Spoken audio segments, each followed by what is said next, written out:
Everyone. आज नया topic beginners के लिए शुरू कर रहे हैं टेंस का। काफ़ी व्यूवर्स ने इसके लिए बोला था कि टेंस पे बच्चों के लिए एक वीडियो की सीरीज शुरू करें। तो आज हम शुरू कर रहे हैं एक इम्पॉर्टेंट टॉपिक जो कि काफ़ी एग्जामिनेशंस में भी आता है, आरपीएससी में आता है, यूपीएससी में आता है, बहुत सी एसएससी, नेवी, एयरफोर्स और स्कूलिंग के लिए शुरुआत से लेकर लास्ट तक चलता है। टेंस का टॉपिक सीखेंगे। तो देखिए टेंस क्या चीज़ है, हमने आज तक पढ़ते आए हैं इस टेंस के बारे में, लेकिन इसका कॉन्सेप्ट आज क्लियर करेंगे। टेंस में बेसिकली दो चीजें होती हैं। नंबर वन, एक तो होता है टाइम, और नंबर टू होता है एक्शन। एक्शन का मतलब कार्य कह सकते हो, वर्ब कह सकते हो, या क्रिया कह सकते हो, या वर्ब कह सकते हो। ये दो चीजें होती हैं। टाइम का मतलब ये हो गया कि टेंस का कि टाइम को किस तरह की बात कर रहे हो आप, प्रेजेंट की, पास्ट की, फ्यूचर की। जैसे कोई भी सेंटेंस है कि मैं खाना खा रहा हूं। इस सेंटेंस को पढ़ने के बाद में आपको ये पता चल जाना चाहिए कि काम पास्ट में है कि प्रेजेंट में है कि फ्यूचर में है। इमेजिन करो कि जैसे आप मान लीजिए या आप हो एक, आपके पहले का जो काम है वो पास्ट में माना जाता है, आप वर्तमान में हो तो वो हो जाएगा प्रेजेंट का। आगे आप जो भी प्लान कर रहे हो, काम कर रहे हो, उसको कहोगे फ्यूचर। ये टाइम इससे पता चल जाना चाहिए कि टाइम मतलब किस तरह का काम हो रहा है। तो ये चीजें हम देखेंगे। अब इसको देखिए, पता चल रहा है कि काम प्रेजेंट में, वर्तमान में ही चल रहा है, ये इसका पता चल रहा है। अब इस टाइम के लिए पहली बार जब काम का आप पता चल रहा है उसको बोलते हैं प्रेजेंट। पुराना बात है, कार्य पहले हुआ था भूतकाल में, तो पास्ट। और आगे का अगर आप कोई प्लानिंग कर रहे हो, आगे आप करोगे, तो आपको फ्यूचर को बोला जाएगा। अब इसके लिए थोड़ा सा कॉन्सेप्ट ये है कि जब जैसे इसकी जो आपको देखने से इसका वर्ब से पता चल जाए। जैसे मान लीजिए कि डू है, डज है, या हैज है, हैव है, इट्स, आर, एम। ये देखते ही आपको ये पता चल जाना चाहिए कि कार्य प्रेजेंट में, वर्तमान काल में चल रहा है। अभी प्रेजेंट की बात है, पास्ट की नहीं है, फ्यूचर की नहीं है। और अगर ये चीज आप देखते हो, जैसे किसी सेंटेंस में डिड आ गया, वॉज, वर, या हैड आ गया, तब आपको ये पता चल जाना चाहिए कि काम हो चुका है। समय का पता चल गया आपको कि डिड, वॉज, वर, इसका मतलब पहले की बात है, अब की बात नहीं है, आगे की बात नहीं है। और अगर बात फ्यूचर की चले तो फ्यूचर के अंदर विल और सेल आएगा। विल और सेल का मतलब क्या हो गया, ये देखते ही आप ये पता चल गया कि आगे की कोई ना कोई प्लानिंग है, आगे करेगा कुछ, जो कुछ एक्शन है वो आगे होगा, जो एक्शन है, जो वर्क है वो आगे होगा। अभी ना तो हुआ है ना हो रहा है, न पास्ट की बात है। तो ये जो टाइम है, इस टाइम का इससे पता चलता है कि प्रेजेंट है कि पास्ट है कि फ्यूचर है। इसको देख के आपको ये चल जाए पता, उनको देख के इसका, इसको देख के इसका पता चल जाए। अब रही बात एक्शन की और काम की, वर्क की, ये किस तरह से होता है कि यहाँ उसमें एक्शन अगर प्रेजेंट में है तो एक्शन क्या है, और पास्ट में है तो एक्शन किस तरह का है, काम क्या हो रहा है। जैसे मान लीजिए इसमें क्या होता है कि एक तो होता है कंटिन्यूअस। ये इसका मतलब ये हो गया कि इसमें जो एक्शन है वो काम चल रहा है। I am playing, he is cooking, मैं खेल रहा हूं, वो खेल रहा है, वे खेल रहे। इस तरह से आपको पता चल जाए काम चल रहा है, काम जारी है वर्तमान काल में। दूसरा है परफेक्ट।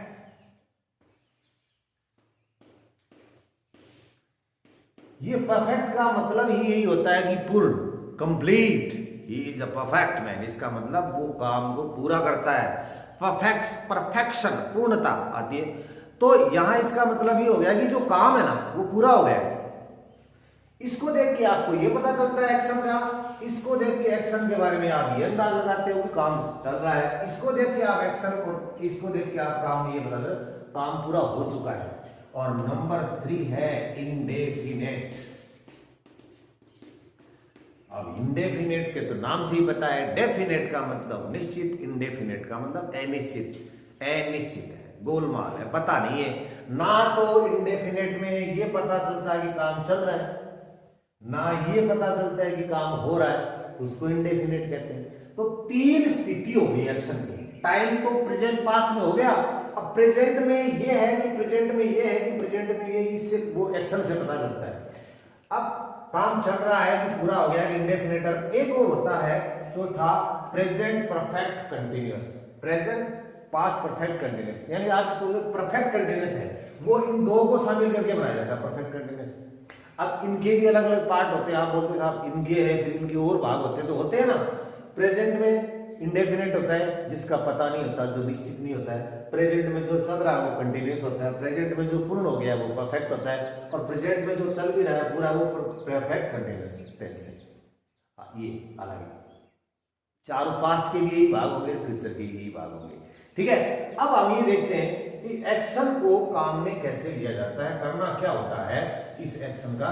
तो ये बात ऐसे है कि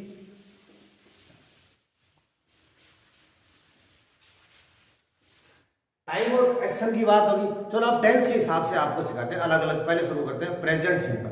प्रेजेंट सिंपल के बारे में बताएं। Present indefinite tense, present simple भी कहते हैं इसको। इसमें क्या होगा कि आपको ये देखना होगा कि सबसे पहले जैसे अफर्मेटिव सेंटेंस है,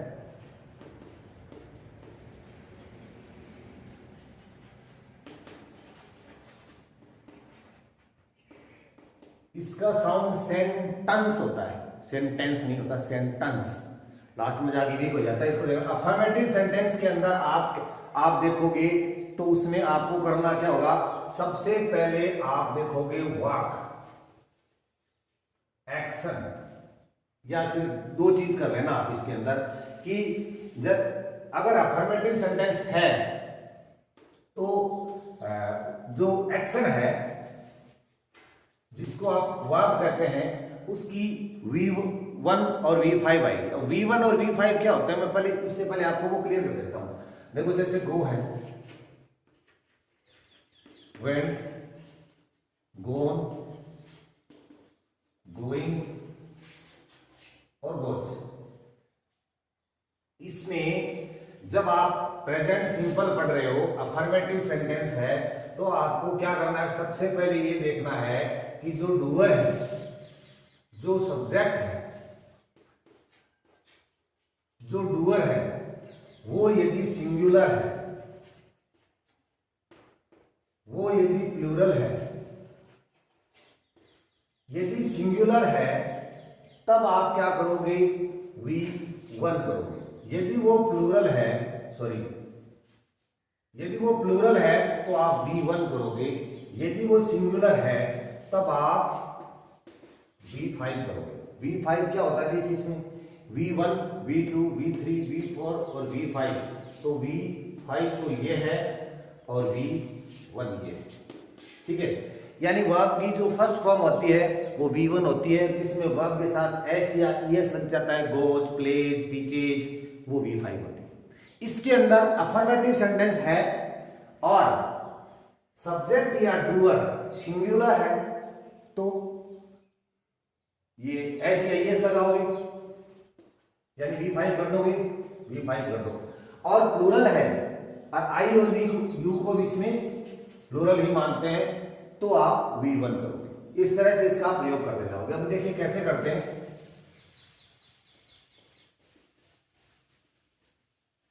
अफर्मेटिव सेंटेंस में जैसे वह है रोज फुटबॉल खेलता है। सबसे पहले आपको वर्ब देखनी है, एक्शन देखना है कि एक्शन क्या हुआ। एक्शन खेलना है तो खेलना से प्रश्न करो कौन खेलता है, who is playing, who plays means this is the doer, अब ये डूअर देखो, अब ये डूअर यदि सिंगुलर है तो V5 करना है, यदि ये प्लूरल है तो V1 करना है। इसका पैटर्न ये होता है सब्जेक्ट प्लस ये V1 ऑब्लिक V5 ऑब्जेक्ट या अदर वर्ड। ये सब्जेक्ट प्लस V1 आएगा या V5 आएगा, ऑब्जेक्ट या अदर वर्ड आ जाएगा। ठीक है, अब सब्जेक्ट अपना आ गया ही। अब इस दोनों में से आपको एक करना है, या तो V1 करना है या V5 करना है। तो बड़ी सिंपल सी बात है, ये सिंगुलर है तो V5 करो, प्लूरल है तो V1 करो। ये सिंगुलर है, एक वचन है तो V5 करोगे तो क्या करोगे, ही खेलता है ना, प्लेज आ जाएगा, PLAYS, प्लेज फुटबॉल।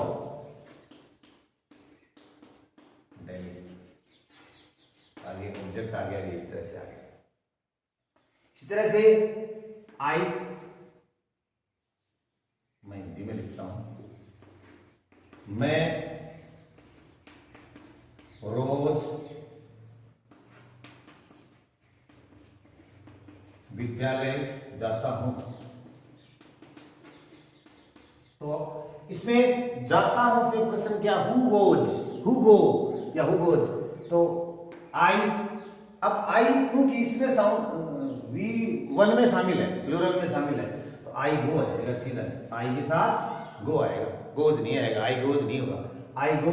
अब गो के आगे, गो एक ऐसी वर्ब है अगर उसके आगे डेस्टिनेशन है, जैसे गो के आगे स्कूल है, टेम्पल है, जो भी है, स्थान है आगे, तो यहाँ टू आएगा, टू आएगा, टू आएगा, जो भी है, go to school, goes to school, going to school, going to school, इस तरह से। I go to school Delhi, Delhi.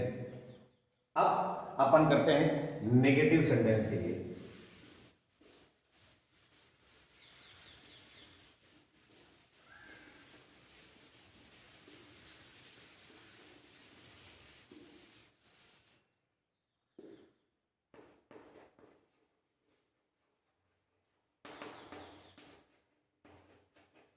Negative sentence नकारात्मक होते हैं, जिसमें नोट होता है वो होते हैं, और उसके अंदर थोड़ा सा ये चीज नहीं होगी, क्या आती है कि subject plus do, does plus not plus V1 आएगी। यहाँ 5 का चक्कर नहीं है, जब ये आ जाते हैं तो V5 नहीं आती है, प्लस ऑब्जेक्ट या अदर वर्ड जो भी आ जाता है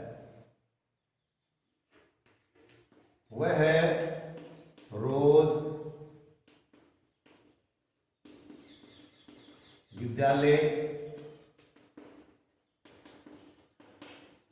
नहीं जाता है। इसमें डूअर क्या है, काम करने वाला, ये है सब्जेक्ट, ये है वर्ब या एक्शन, और ये बच गया वो ऑब्जेक्ट, और ये हो गया एडवर्ब, ये चीज हो गई। वर्ब से पर्सन क्या, ये काम कौन कर रहा है, ये कर रहा है, ये सिंगुलर है। अब इसमें आपको मैंने ये नहीं बताया कि अगर आप इसको मैं एक बार फिर से V1 आपने देख लिया, अब अपन इसकी बात करें। अगर सब्जेक्ट सिंगुलर है, आपने देखा कि नेगेटिव है, नेगेटिव में सब्जेक्ट सिंगुलर है, तब आप क्या करोगे, डज करोगे। अगर सब्जेक्ट प्लूरल है तब आप क्या करोगे, आप करोगे डू। ये करना आपको। नेगेटिव सेंटेंस है तो आप सब्जेक्ट या डूर देखोगे, प्लूरल है तो डू करोगे, सिंगुलर है तो डज करोगे। ही क्या है, सिंगुलर है तो डज आ जाएगा, सीधी सी बात, पड़ी है। और नॉट है, he does not go to school daily.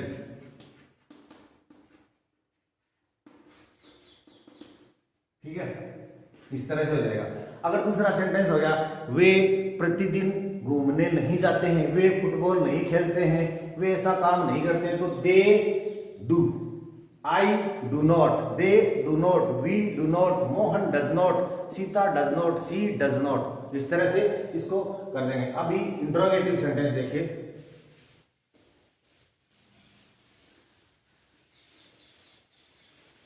बड़ा आसान है, आप इस कॉन्सेप्ट को देखते जाइए।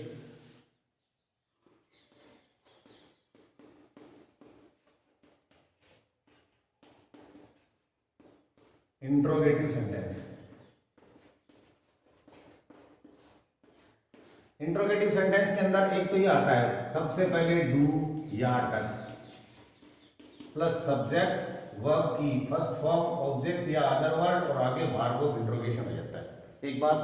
या दूसरी चीज और भी होती है, WH word plus helping verb या डू डज मान लो आप, do does plus subject verb की फर्स्ट फॉर्म ऑब्जेक्ट और ये।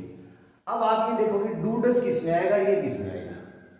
डू डज उस वाक्य में आएगा जो पहले, जिसके हिंदी वाक्य में पहले क्या क्या आ जाए, क्या तुम, और ये WH उसमें आएगा जिस हिंदी वाक्य के बीच में प्रश्नवाचक शब्द आ जाए, जैसे कहाँ, कैसे, क्या, तुम कहाँ जाते हो, जैसे क्या तुम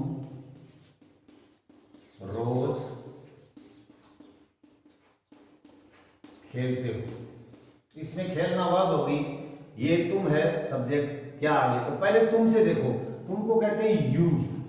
अब यू प्लूरल में है तो यहां क्या आएगा? डू, और डू आएगा पहले क्योंकि आपन को इंट्रोगेटिव सेंटेंस है, डू यू।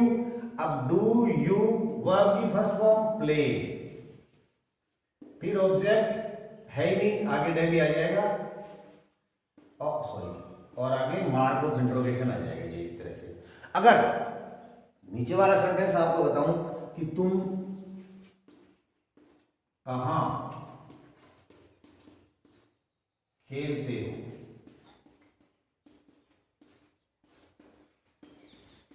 ये देखो, अब जो ये प्रश्नवाचक शब्द है हिंदी के सेंटेंस में, ये बीच में, जब बीच में होता है तो आपके WH वर्ड से शुरू होता है, चाहे कहां हो, कब हो, किसे हो, क्या हो, कुछ भी हो, शुरुआत में नहीं हो।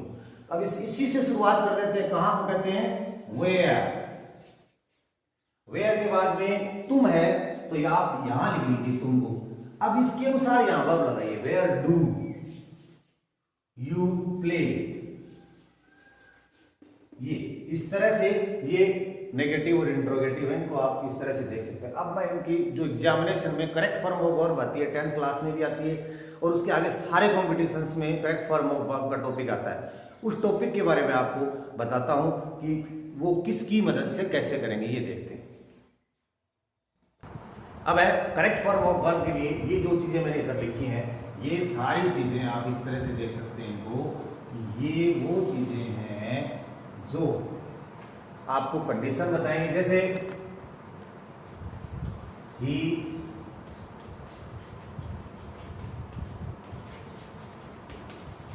ये एक सेंटेंस है, अगर इसके अंदर ये डेली ना हो तो इसके अंदर कोई भी टेंस भरा जा सकता है। जैसे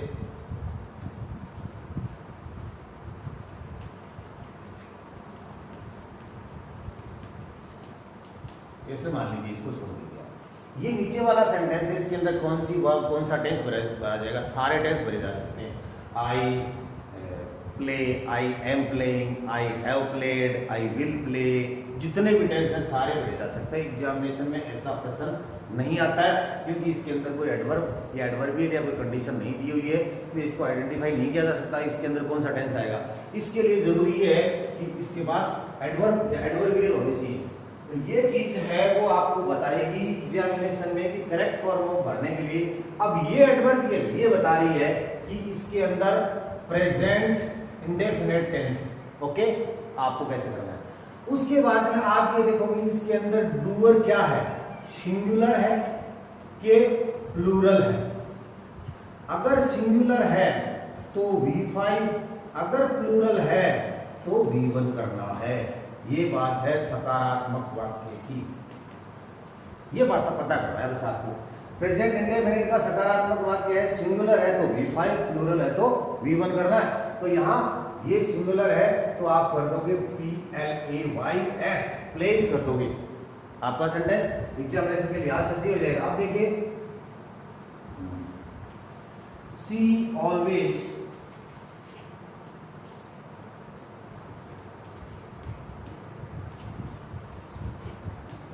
टी इन द मॉर्निंग भी कर सकते हो आप।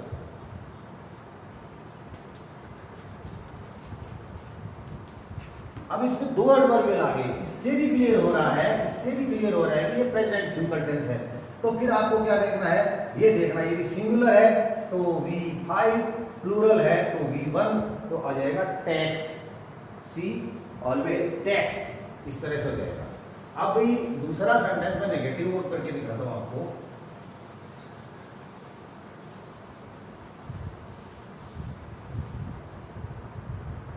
जैसे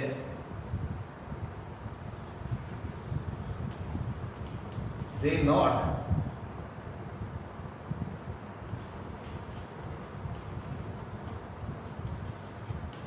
there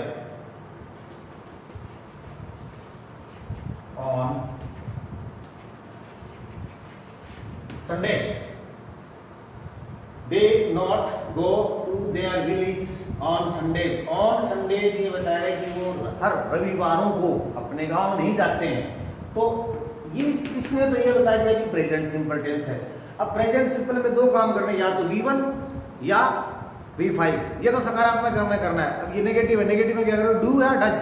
तो यदि सिंगुलर है तो डज, प्लूरल है तो डू। क्योंकि ये प्लूरल है तो आप क्या करोगे, डू नॉट गो। अब करना तो इतना ही है। अगर सकारात्मक है तो V1 और V5, यदि नकारात्मक और प्रश्नवाचक है तो डू और डज।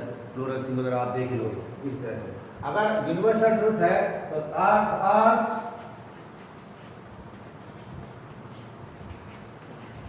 मूव राउंड द सन, ये है। अब इसमें आपको एडवर्ब के लिए जरूरत नहीं है कि ये यूनिवर्सल ट्रुथ है, पर अर्थ के राउंड के बारे में बताया जा रहा है। पृथ्वी पूरे के चारों ओर चक्कर लगाती है, तो कुछ नहीं देखना, प्रेजेंट सिंपल आएगा। इस यूनिवर्सल ट्रुथ है, इसकी वजह से ये आएगा। तो आप लोग अर्थ सिंगुलर है, प्लूरल ये तो अंडरस्टूड है, एक ही तो है। तो मूव्स हो जाएगा, V5 होगा यहाँ पे, मूव्स राउंड द सन। तो इस तरह से आपको ये देखना है, एक बार मैं आपको कंसाइज करवा दूं कि सबसे पहले आपको ये देखना है कि इसमें अफर्मेटिव सेंटेंस में कि सिंगुलर है तो V5 और प्लूरल है तो V1, ठीक है, ओके। और इसके बाद नेगेटिव इंटरोगेटिव में सिंगुलर है तो डज, प्लूरल है तो डू। और ये एडवर्बियल इसका आप स्क्रीनशॉट ले लीजिए और इसके आधार पर आप करेक्ट फॉर्म ऑफ वर्ब का टॉपिक क्लियर कीजिए। उम्मीद करते हैं कि आपके टॉपिक समझ में आया। अगर अच्छा लगे तो लाइक करना। धन्यवाद।